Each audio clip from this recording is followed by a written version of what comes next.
안녕하십니까? 책 읽는 너구리 흥구리입니다. 오늘 리뷰는 스포일러가 될 수 있으니 영상 보시기 전에 참고하시기 바랍니다. 바람 앞에 등불이었던 한반도의 1905년 2월, 어디를 가도 조선보다는 나을 것이라는 생각을 가진 1033명의 사람들이 멕시코로 가는 배에 실려 각자의 이유와 함께 머나먼 이국 땅으로 향했습니다. 하지만 멕시코에서 이들을 기다리고 있던 것은 최소한의 인권도 거의 보장되지 않은 에네킨 농장과 4년이라는 노예 계약 기간이었습니다. 이제는 아무도 기억하지 않는 그들의 역사. 오늘 리뷰할 책은 소설 검은 꽃입니다. 소설 검은 꽃은 아무도 모르고 있던 우리 민족의 역사를 기록한 책입니다. 그렇기 때문에 이 책은 사실 소설보다는 다큐멘터리에 가깝다고 생각합니다. 흥미로운 이야기나 설정보다는 실제 있었던 사실을 최대한 전달해주기 위한 기록물인 셈입니다. 그래서인지 책을 읽어보면 인물들의 갈등이나 스토리 진행의 비중만큼이나 당시의 시대 상황이나 멕시코의 역사를 서술해주는 부분이 많습니다.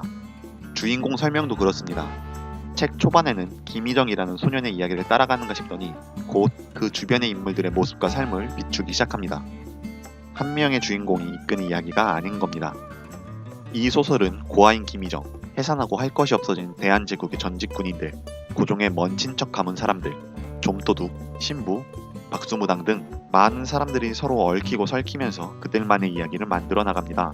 그리고 앞서 말했듯 책 중간중간에 당시 남미의 어지러운 시대 상황도 함께 보여주는데, 여러 군벌들이 일어나 나라를 장악하기 위해 전투를 벌이고 자신들이 점령한 지역에 자신들이 만든 지폐를 발행하는 모습을 보여주기도 하고, 그에 따라 우리 동포들이 어떻게 행동했는지도 꽤 자세하게 나와 있었습니다. 사실 어떻게 행동했다기보다는 당시 시대 상황에 휩쓸려 다녔다라는 표현이 더 어울릴지도 모르겠습니다. 그렇게 휩쓸려 다닌 동포들은 일부는 용병이 되기도 하고 농장에 남기도 하고 인지매매의 대상이 되기도 하고 어딘가에 정착해 조용히 살기도 합니다. 비록 대부분의 인물들이 파국을 맞이하지만 실제로 우리 동포들이 힘없는 나라와 열강들의 욕심에 의해 그렇게 됐다고 생각하니 더욱 가슴이 아팠습니다.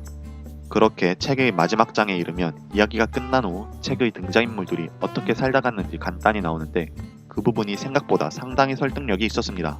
보통 이런 이야기를 쓸 때는 실존 인물들을 많이 각색하여 사용하기도 하는데, 그 부분에서 설득력이 있었다는 것은 책에 나오는 인물들의 말과 행동이 실존 인물과 거의 비슷하다는 것이 아닐까 생각됩니다. 즉, 작가의 사전조사가 그만큼 철저했다는 의미겠지요. 하지만 솔직히 전 별로 재미없었습니다.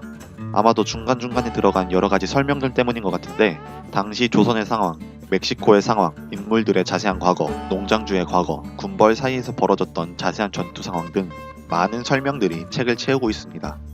아마 작가님은 소설보다는 사실 전달에 더 힘을 쓰신 것 같습니다. 재미있는 소설로서 읽는 것이 아니라 실제 있었던 우리의 아픈 역사를 엿본다는 느낌으로 읽으시면 좋을 것 같습니다.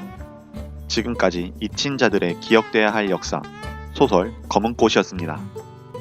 언제나 앱슴없이 행복이 함께 하시길 바라며 지금까지 책 읽는 너구리 흥구리였습니다.